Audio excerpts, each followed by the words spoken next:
Madam Deputy Speaker. I'm grateful to be called to take part in this debate and congratulate the Honourable Member for Harlow and his colleagues on securing it, and also congratulate the many individuals who signed the e-petition and others who managed to persuade the Backbench Committee to have this debate today. This is one of the major concerns that our constituents have. Indeed, surveys put it right at the top of that particular poll.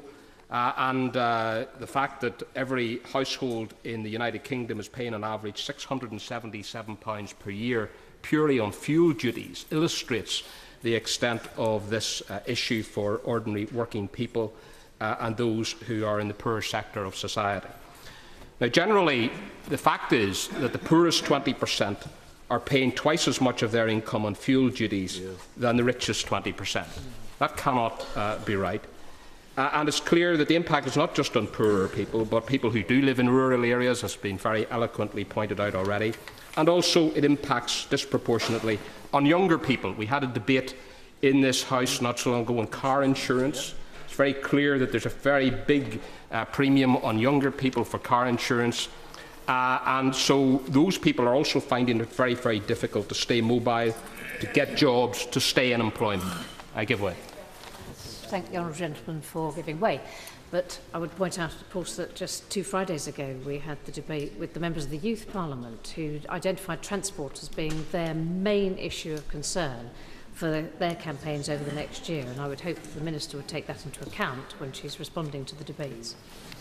Well, yes, transport is a big issue for young people because in order to get jobs and to stay in employment and to get around and to socialise, they need to be able to be mobile. And in rural areas and in poorer areas, it's difficult for people to sustain that in the current, with the current price of diesel and petrol. Would the honourable member give way? I give way.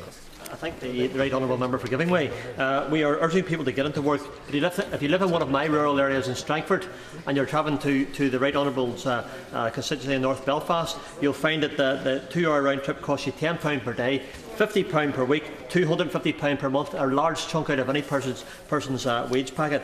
Does he agree that a reduction in the price of diesel and in petrol will help the unemployed get a job and help the employed stay in work? Well, grateful to my honourable friend. He makes a very, very good point and illustrates it with the facts. And undoubtedly, in terms, I'll come on to the situation in Northern Ireland just briefly, but it's clear that a car is a necessity for many people in his constituency. It isn't a luxury, and therefore he makes a very, very valid point. But coming on to Northern Ireland specifically, the fact is that we do have the highest cost of fuel of any region of the United Kingdom. Out of the 12 regions of the United Kingdom, the fuel price report done by the AA in October showed that for unleaded petrol, diesel and super unleaded, on average, Northern Ireland was the most expensive of any region of the United Kingdom. And that comes on top of energy prices generally, which are amongst the highest in the United Kingdom, and car insurance premiums, which I mentioned, which are by far the highest in the United Kingdom. 83% on average more expensive per person in Northern Ireland than the rest of the United Kingdom. So somebody mentioned earlier about a double whammy affecting their constituents. I think in Northern Ireland we have a very severe triple whammy when it comes to energy, fuel prices, car insurance. And these are issues that I think have to be addressed. Some of them will have to be addressed by the devolved administration, and there are ministers both here and at home who are working on these issues, but there are issues that can only be addressed at the level of the Westminster Government. And I hope that this debate today will contribute to focusing the Government's mind on this very, very serious problem. When one considers that 83% of people go to work by car, van or minibus, compared with a figure of only 70% in the rest of the United Kingdom, that figure of 83% for Northern Ireland, again it shows first the rural nature of much of Northern Ireland, but also the fact that we do have an underdeveloped public transport network where large parts of the west of the province are not served by the railway network and so on. And clearly, therefore, as I say, car is a necessity, not a luxury. We also have, I gladly give way, yes.